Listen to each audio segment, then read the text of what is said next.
ایک شخص حضور صلی اللہ علیہ وسلم کے پاس مہمان بن کر آیا۔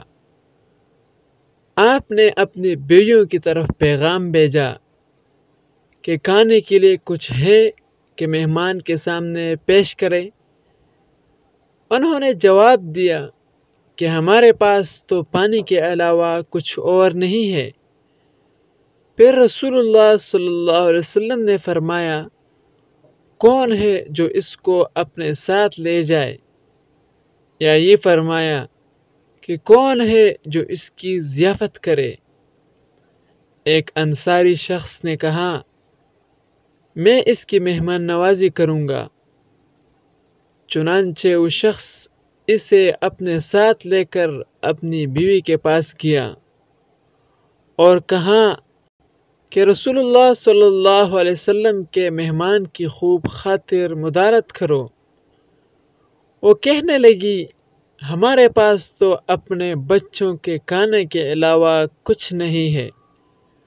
انصاری نے کہا، تم کھانا تیار کر کے چراغ جلا دینا، اور بچے جب کھانا مانگے تو انہیں بہلا کر سلا دینا۔ چنانچہ اس نے کھانا تیار کر کے چراغ روشن کیا اور بچوں کو بہلا کر سلا دیا۔ پھر اس طرح اٹھی جیسے چراغ درست کر رہی ہو، لیکن اس کا مقصد یہ نہیں تھا کہ وہ چراغ کو درست کرے۔ اس کا مقصد یہ تھا کہ وہ چراغ کو کسی طریقے سے بند کرے، اس کو بجھا دے۔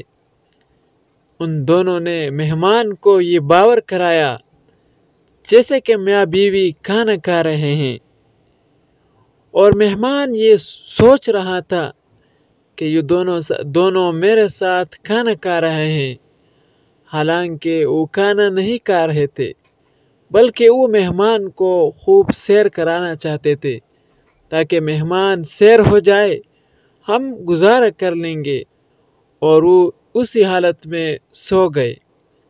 پھر جب صبح ہوئی تو انصاری رسول اللہ صلی اللہ علیہ وسلم کے پاس گیا۔ آپ نے فرمایا، آج رات تم دونوں کے کام پر اللہ تعالی ہنسا۔ اللہ نے اظہار تعجب کیا